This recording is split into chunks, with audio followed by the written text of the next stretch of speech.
I've got a little project for Easter. It's a bit of a weird one, but in my household, we boil eggs and paint them and then do an egg bashing competition on Easter Sunday. So I've made this little pair of glasses with beads in them. It does look a bit weird, but I've made all these different toppers and little tiaras and headdresses. There's a head popper with beads on that you can put on your painted eggs. You've got bunny rabbit ears that you can create to sit on top of your painted eggs. I've got a tiara with little seed beads and a crystal that you can create. You can do these with your grandchildren or your children if they're old enough. This one's a weird one. This is like a wig. It's or a headpiece with little earrings on it, made up with wire from my coiling gizmo. And this one is the tutorial I'm going to do now, which is the crown. I think this is the easiest one to do, and you could make these in loads of different colors with different bugle beads. So you could decide which one you want to make, or make all of them, and decorate your Easter table, or make one for each individual character of your family. So I'm using aluminium wire. This is 1.6 mil, and it's nice and soft and flexible.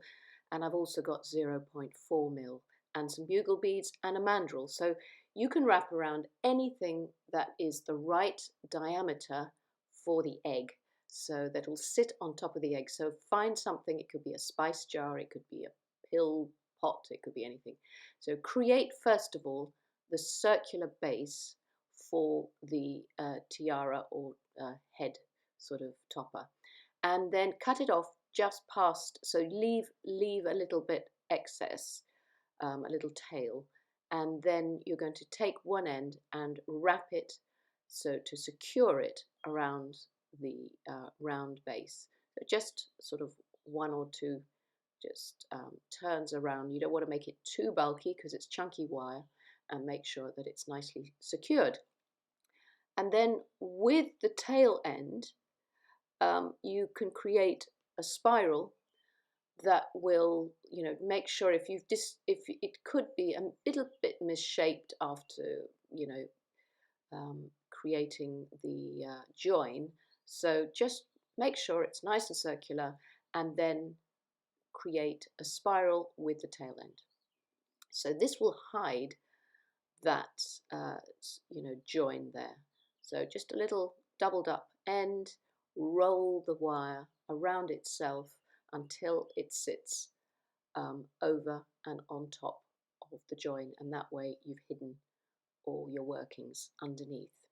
Now get your steel block, and you don't want to hit the join, but just give it a hammer so it's very light, and stroke hammering really, just to work harden so that your circular base is not too soft and won't misshape anymore.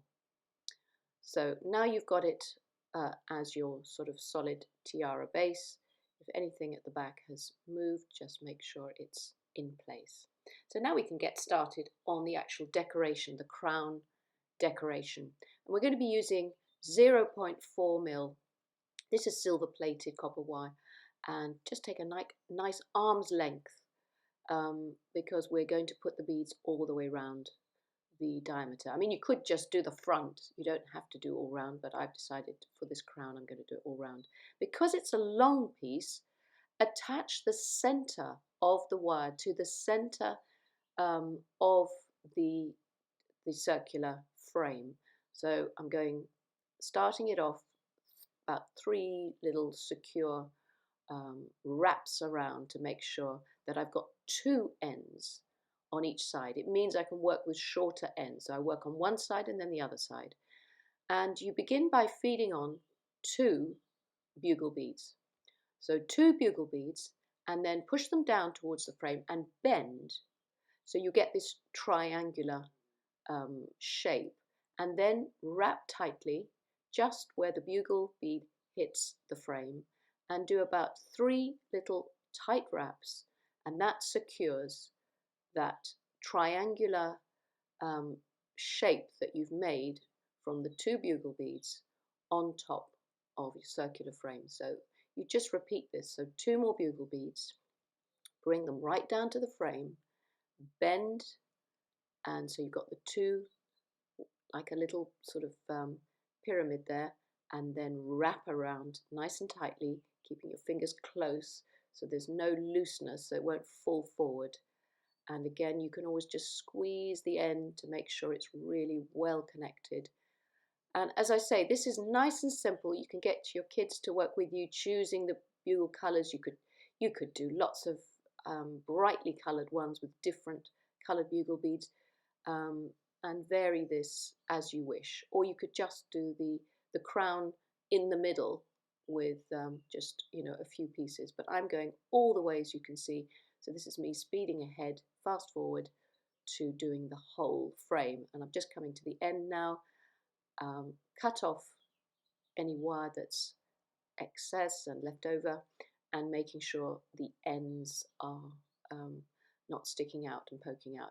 And there you have a little crown ready to put on top of a painted egg. So there's one I made earlier, but there you go. It just sits on the egg, and you can decorate.